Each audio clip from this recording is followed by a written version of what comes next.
Hello everyone, this is Paul Bovalos from Melbourne, Australia. I have with me Lord Christopher Monckton online, all the way from Scotland today. Given that this is our first Monckton Monday Musings, I would like to start this musing from the very beginning. I, together with many of our subscribers, I'm sure would love to know how it all began for him. When did he first go public to declare his opposition to the climate scare, and how he has handled the opposition? So Christopher, we welcome you to your show, and please talk us through the genesis of your journey. So it's over to you, sir. Let us have it. Well, Paul, thank you very much for that kind invitation, and welcome if this is your first visit to the YouTube channel for Monckton. And this is Monckton's Monday Musings.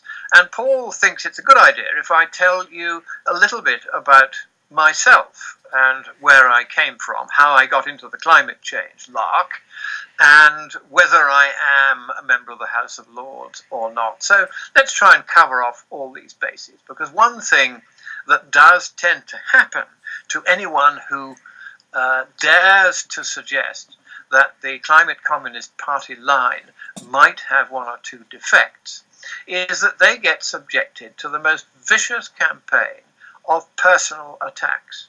And this has happened to many of my friends with whom I've worked on the climate subject. It's not by any means unique to me, but it is something which the communist left now routinely does when they know they've lost the argument, because after all they are wrong about everything. So they know they would lose the argument if they try to get into the substance of the science, and instead they attack the personalities of the people that they find most effective. And so it's the old rule: if you're not getting flack, you're not above the target. And I've had more than my fair share of flack. But how did I get into the climate change lark? Well, I was rung up in the summer of 2006 by a hedge fund manager in London. He had his own boutique hedge fund. And he said, "Look, can you please tell me, is global warming a problem?" And I said, "Well, yes, I think it is. Everybody seems to say it is. The scientists are all worked up about it." He said, "We'd like you to go and check, because all my clients are beginning to say they want to get into green investments. And I'm not quite so sure. And would you please have a good look at it and come back to me?" So I spent a month researching it, and I sent him an 80-page report saying, "Here's my best shot. I don't think, after all, that there is a problem with the climate. It's going to get a little bit warmer, there's no doubt about that, but it will get warmer at a slow and steady pace, and it won't get all that much warmer than it is now. The odd degree or two, and that'll be about it, and it'll take long enough to do it that anyone who might suffer from that is going to have time to adapt, and most people will find it beneficial." So after a few days, he telephoned me, and he said, "Why should I pay any attention to you?" I said, "Well, you should have thought of that before you commissioned me." I said, "I've given you my best shot. You've got my evidence in front of you." He said, "Yes, exactly. And that's why we're going with you and your advice, and not the other 11 people, all of them more eminent than you, that I've consulted on this problem, every single one of whom has told me I mustn't even ask questions about this. It is so much settled science that you shouldn't even be raising an eyebrow. You've simply got to accept it."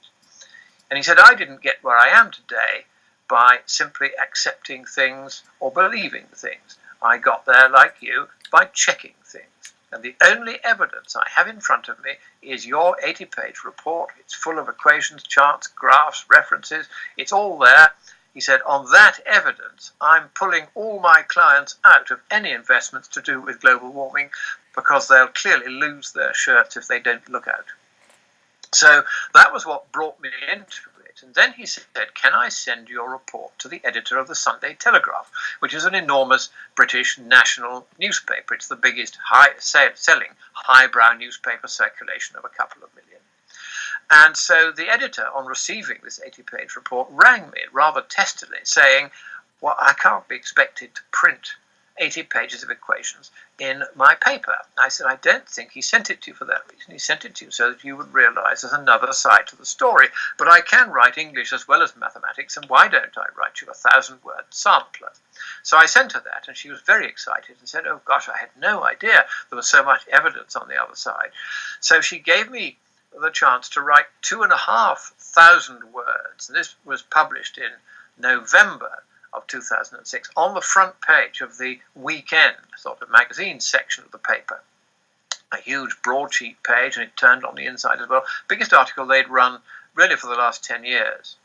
And within 2 hours of it going live on the web, on the Telegraph website, at midnight on the Saturday night for the Sunday paper, the website crashed because 127,000 people had tried to access the article in just 2 hours. And this was more of a response in a short time than the Telegraph has ever had to any article before or since. So this made me a marked man, particularly because then the following week I was allowed another 1,500 words, this time to cover off the economics. I'd done the science in the first part. And Al Gore was then invited to reply to my 2 articles, which he did. And I then replied to his article with a short letter and a reference to my document so people could download the facts and realize that Gore really didn't know what he was talking about. And that was the last time Gore ever dared to debate with me, because he realized he wasn't going to get anywhere. But I was a marked man by this stage, and The Guardian, which is a communist daily newspaper in Britain, then ran a hate piece of 1,800 words attacking me personally. And this is something I was going to have to get used to, because it's been happening ever since.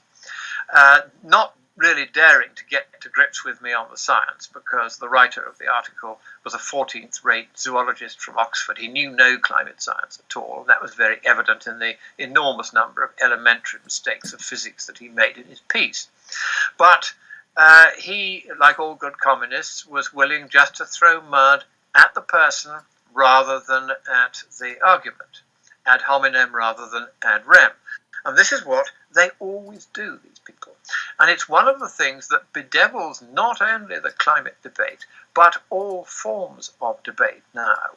Because I call them the communist left, you could just as well call them fascist or totalitarian or legalist, but these are people who believe that only one point of view, and that is their own, is the permissible or politically correct point of view, and you aren't allowed any other point of view.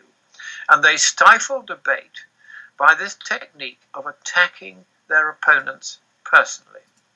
And this is something which worries me, and it's something which has, if anything, kept me at my researches on the climate, so that I have now discovered huge errors in the official position. Take away the errors and the climate scare disappears. And my paper, we hope, will be published shortly on that question. But for now, all I want to say is that that's how I got into the climate debate. It's been a roughish ride. At one point, the communists managed to get a friend of theirs who was the clerk of the Parliament, a senior official in the House of Lords, to write me a letter saying you're not to go round saying you're a member of the House of Lords. Well, I am a member of the House of Lords. It's in my passport. In fact, I'm going to show it to you now. And the reason that he was asked to write that letter is that he was approached by Australians, because I was doing speaking to an Australian, had been asked to debate a climate communist. He was, in fact, the head of a communist front organisation called the Australia Institute. Sounds a very worthy institute, but it's just another leftist organisation. And they realised they were going to lose, so they decided they would try to trash my reputation with the help of the Clerk of the Parliament, who ought to be thoroughly ashamed of himself. When I got back to the UK, I obtained legal advice that said, yes, of course you're a member of the House of Lords, albeit without the right to sit or vote, at least for the moment. So the game is a very rough game, but during my talks here every Monday, I will be giving you more of the facts, not only about the climate, but we'll talk about many other subjects. So keep checking back every Monday for more of Monckton's Monday Musings. And thank you for watching. God bless you.